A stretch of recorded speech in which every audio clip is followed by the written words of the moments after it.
What's up, ladies and gentlemen, and welcome to the latest Skyrim build on FudgeMuppet. Today, we have a good one, and the idea comes from one of our subscribers, Michael Myers. He's not Austin Powers, but he has created a cool concept which we've actually been able to play around with and make as lore-friendly as possible. So, the Dremora Warlord will have to be played as a Dark Elf, which you'll need to make look like a Dremora as much as you can. Bright red face paint works quite well, as does the hairstyle we're using with the darkest bluish color skin tone. If you're on PC and you have the race menu mod, you can make him taller too. You may be wondering why he has no horns, so let's go through the backstory. The Dremora Warlord was part of Mehrunes Dagon's army during the Oblivion Crisis, and was the commander of a force that came out of the Great Gate to attack Bruma. He was a fearless leader in the mortal plane, and had no hesitation crossing blades with Martin Septim. While he was bold, it was here he met his downfall, as Martin was able to cut him down. Like all slain Daedra, he was resurrected back in Oblivion, but being the defeated commander of a great force, he had to be punished. Mehrunes Dagon had him imprisoned within one of the large towers in his realm and tortured for his failure at Bruma. He was tortured in all ways pain could be inflicted, such as being temporarily dipped in lava and having large blades draw spirals over his back. He was tortured intensely and frequently until the final battle in the Oblivion Crisis, the invasion of the Imperial City. It was then that Mehrunes Dagon was distracted and the Dremora Warlord was able to escape. He was able to flee through an Oblivion Gate into the wilderness of Cyrodiil to avoid a life of torture and misery. After the gates were closed, he was trapped in Tamriel and definitely does not want to die. He now knows that if he meets his death, he will be sent back to Dagon and again tortured, but this time for much longer. After escaping, the Dremora Warlord decides he must blend in with mortals, and so he cuts off his horns and will maintain them to be this way. He can pass as an ugly, disfigured Dark Elf. He has travelled around much of Tamriel after the Oblivion Crisis, and while he fears death, he's still very violent. He does enjoy killing people and will be joining the Dark Brotherhood. He won't be using any stealth though.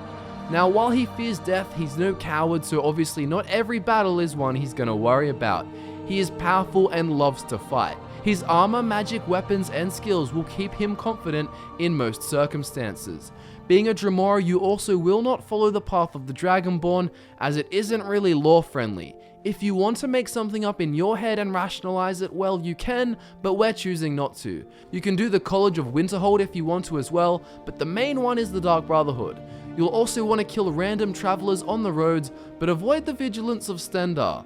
Definitely don't do the Daedric quest for Mehrunes Dagon, and try to avoid socialization as much as possible. You will also try to speak as little as possible, so in the Dark Brotherhood, go with the silent option as much as you can. As you can see, this build does require a lot of mental gymnastics, but we've had a lot of fun playing it, so you guys should as well. The skills for the Dremora Warlord are one-handed destruction, heavy armor, enchanting, and smithing. Smithing will be needed to create your Daedric armor and sword, and also to improve them both. Enchanting will then be used to add effects like fire resistance and fortify health to stay alive as best you can, and avoid feelings similar to being dipped alive in a pit of lava in Oblivion.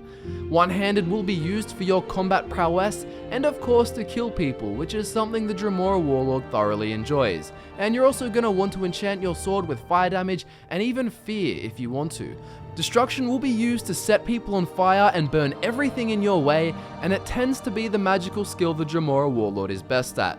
We've chosen the Wall of Flame spell, but you can use whatever you want until you get this. Finally, heavy armor is being used for maneuverability during combat, and obviously to keep you alive. A link for all the perks you will need can be found in the description, alongside the links to our social media pages, such as Instagram and Twitter, which you should check out if you're feeling like a chat or perhaps a stalk. The Dremora Warlord doesn't really need a standing stone, but if you do want one, you can go with the good old Lord Stone for its awesome bonuses against physical and magical damage. In terms of a stat spread, we recommend 70% health to stay alive and not be sent back to Oblivion, and 30% magicka to barbecue your enemies alive. As you can tell by now, the general playstyle for the Dremora Lord is absolutely vicious. You pretty much pick a target or a group of targets and burn them to a crisp.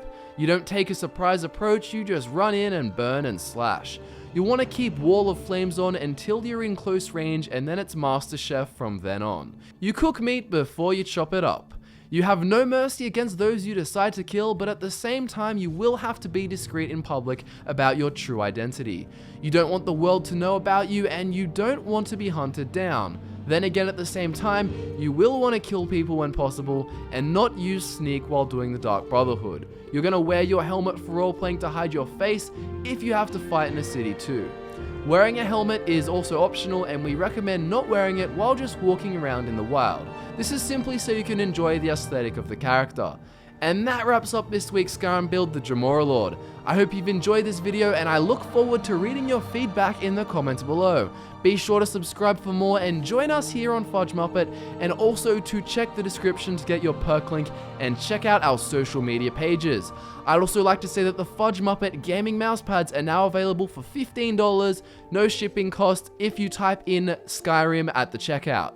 My name is Michael, thanks for tuning in, and I'll see you soon, ready to nerd out with some more Elder Scrolls and Fallout.